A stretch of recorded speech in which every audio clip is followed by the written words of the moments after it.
understand is from the Supreme Court, where the court has stayed part of the new Waqf law. Let's take a look at this.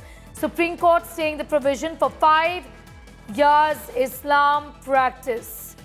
No need for 5 years in Islam for Waqf is what the court has said. I'm going to be going across to my colleagues for more details in that story. Court there staying part of the new Waqf law.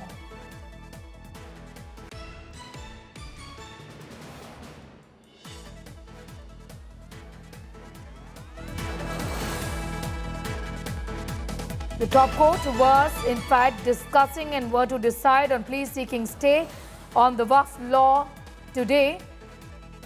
This in fact is something that the court has done now, talking about the fact that they're indeed in fact staying a part of the new Waqf law is the Supreme Court of India temporarily staying part of the new Waqf law.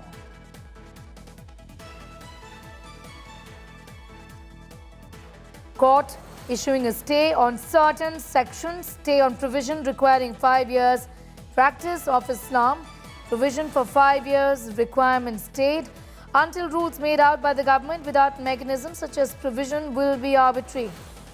The Supreme Court has stayed on section 374 of the Waqf Act regarding revenue records as well. The stay on the 5 years practice provision to proper rules are framed as well. Anisha Mathur tracking those details is getting us the very latest.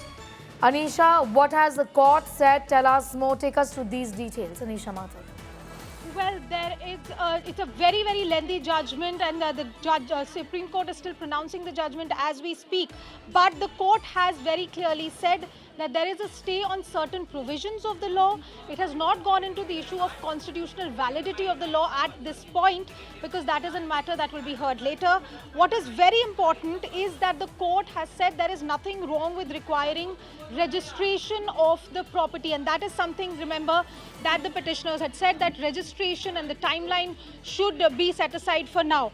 But the Supreme Court for now saying that there's nothing wrong with registration. Registration was a provision earlier also.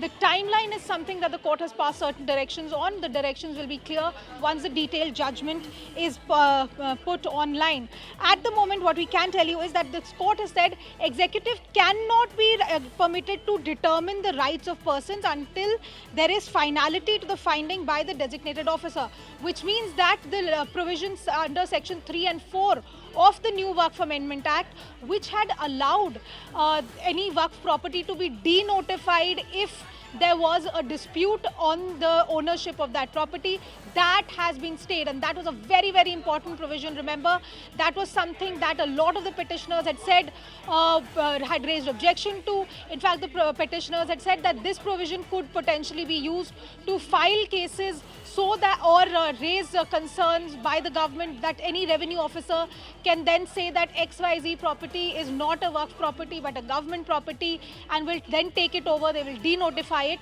The court has said that cannot happen at the moment. The court has said executive cannot be permitted to determine the rights of persons till there is a finality in the finding by the tribunal and the courts. So clearly, if there is a dispute about whether a property is a Waqf property or not, the entire process of the Waqf tribunal and then the High Court taking a decision on that has to go on. The property cannot be denotified without that particular process be going through.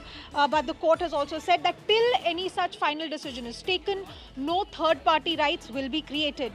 What is also important is the issue of membership of the Waqf tribunals. The court has said that the Waqf board will not have more than 3 non-Muslim members out of 11, and all efforts must be made so that the ex officio head of the chief executive officer of the Waqf board is in fact a Muslim person. All efforts must be made to include as many Muslims as possible in the Waqf board, and not more than 3 non-Muslims can be put there. So clearly the Supreme Court trying to strike a balance between what the government had been saying with regard to the need to protect properties, with regard to the need to register properties, and what the petitioners had been saying with regard regard to the need to protect the rights of Muslims to practice their religion. The second thing that the court has said very, very clear, the first point that the court had passed order on is that there will be a stay on the provision that required that any person who wants to dedicate a property for waqf has to be a practicing Muslim for 5 years and cannot be a scheduled member of the scheduled tribe. The court has stayed that provision.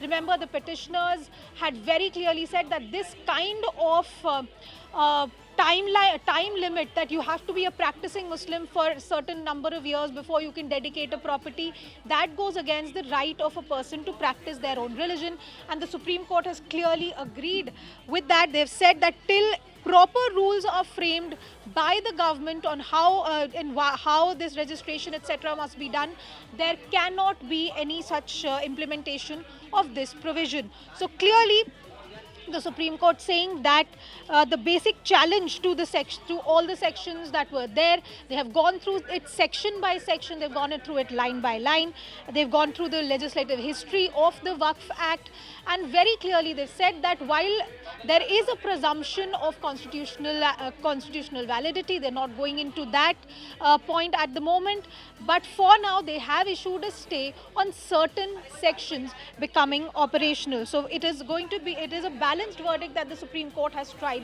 to give.